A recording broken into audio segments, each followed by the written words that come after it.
I also saw this short clip kung saan makikita natin si Kimi tsaka si Paolo together with their Kim Pao fans. And this time mga chika, nasa loob na sila ng sinihan. So mga kachika, eto nakakatuwa to. Para lang silang nasa Pilipinas. Okay, ba't ko nasabi yan? Kasi lahat nung nasa sinihan, karamihan ay mga Pinoy. Okay, so nakita ko doon mga chika, sigawan lahat sila, di ba? Makikita natin na excited talaga silang mapanood ang My Love Will Make You Disappear.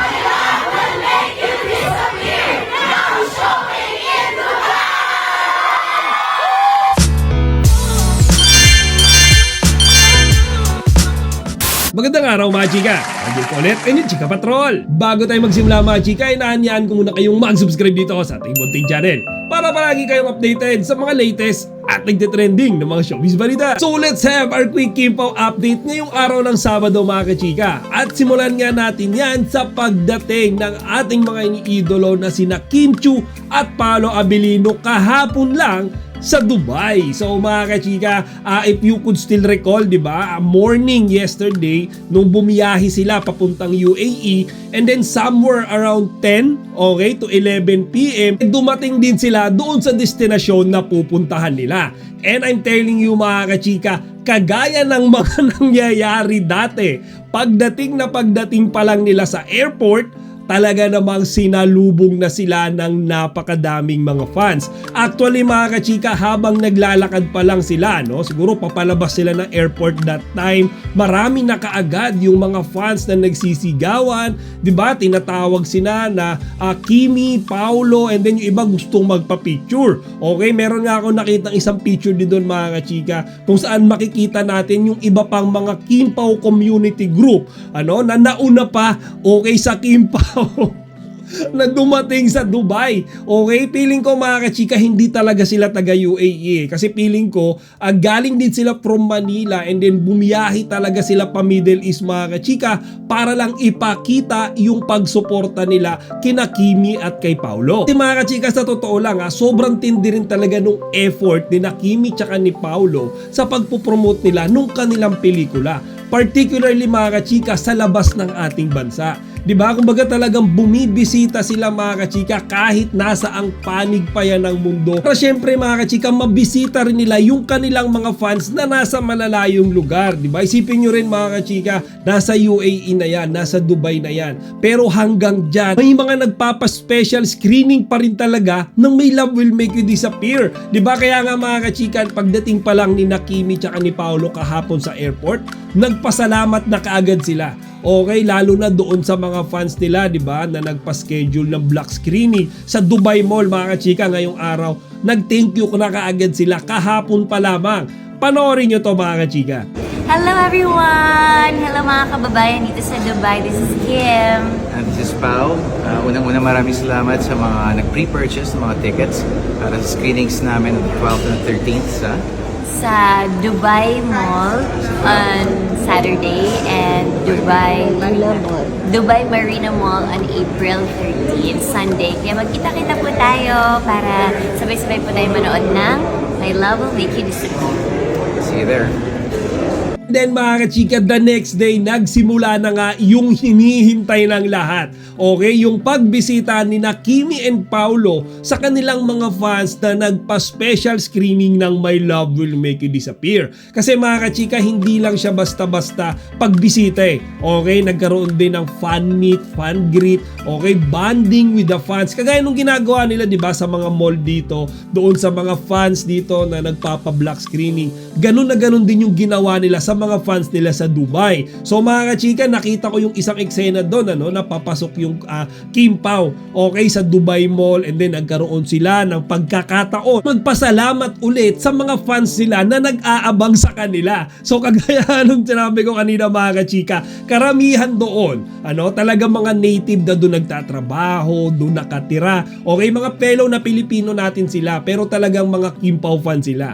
And then yung iba mga kachika, galing pa sa Pilipinas Pilipinas. Okay, o siguro mga nearby countries, okay, na sinadya talagang lumipad papuntang Dubai para makita rin ang Kimpaw. Okay, so ganyan sila ka-effort mga kachika para sa ating mga iniidolo. As far as I remember mga kachika, this is the second time na bumisita si Kimi tsaka si Paolo sa Dubai. Okay, as far as I recall, last year bumisita rin sila. Okay, so dito mga kachika, pagpasok pa nga lang nila, di ba, sa Dubai Mall, hiyawan na kaagad yung mga tao. Okay, pagkakita sa kanilang magkasama, sigawan na kaagad sila sa kilig. Okay, tawag sila kay Paolo, tawag sila kay Kimi. Syempre mga kachika, nasa Dubai sila eh, di ba? Hindi kagaya natin dito sa Manila na malapit lang, di ba? Kina Kimi tsaka kay Paolo. Kapag gusto natin makita si Kimi, pupunta lang tayo sa 8 Showtime, magpapaschedule tayo na 8 Showtime. Okay na, di ba? Makikita natin si Kimi.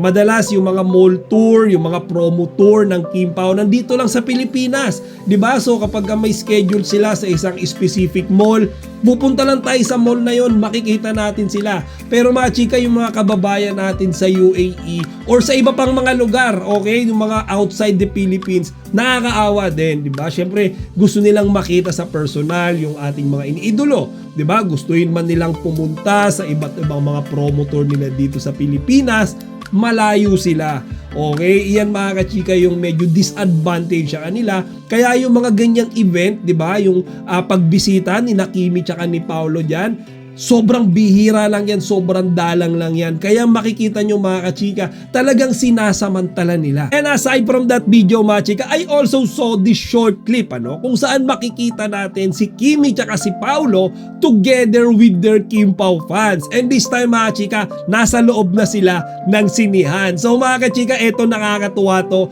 para lang silang nasa Pilipinas. Okay, ba't ko nasabi yan? Kasi lahat nung nasa sinihan, karamihan ay mga Pinoy. Okay, so nakita ko doon mga chika, sigawan lahat sila, di ba? Makikita natin na excited talaga silang mapanood ang My Love Will Make You Disappear.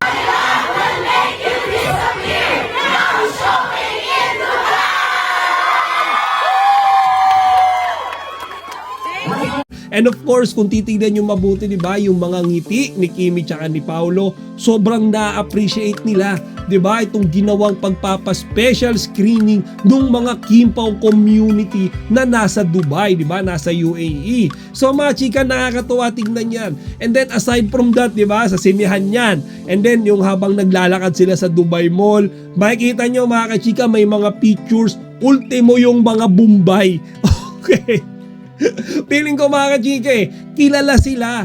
'Di ba? Actually, meron din isang picture doon, parang binigyan sila mga kachika ng award of appreciation. I think mga kachika, it symbolizes the successful release of their movie dito sa United Arab Emirates. So pinapirmahan sa kanila yan mga kachika, pinahawakan sa kanila yan, 'di ba? Pinicturean sila. So parang souvenir na rin yan mga kachika na sa Dubai, 'di ba? Sa UAE naging successful or talagang tinangkilik ang My Love Will Make You Disappear.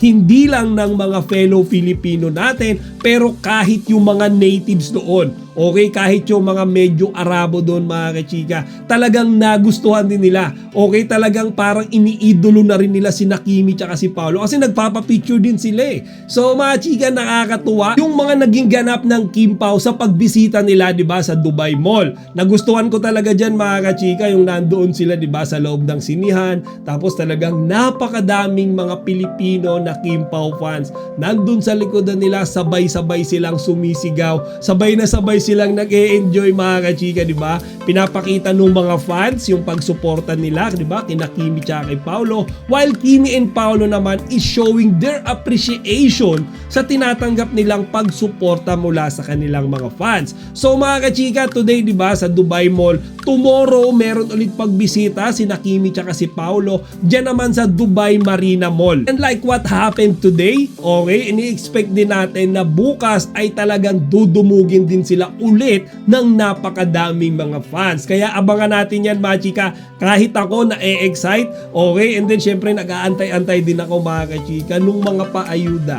Okay, yung mga date nila sa labas, yung mga malling nila together, or yung kahit simpleng workout lang nila na magkasama mga kachika, hinihintay-hintay din natin yan bukas. And madalas mga kachika, yung tinatawag nating side trip ng Kimpaw. Okay, so sa ngayon ay let's wait for more Kim Pao updates. Kapag ka nagkaroon mga chika ay paniguradong ibabalita ako kaagad sa inyo. So till here na lang muna. Chika Patrol signing out.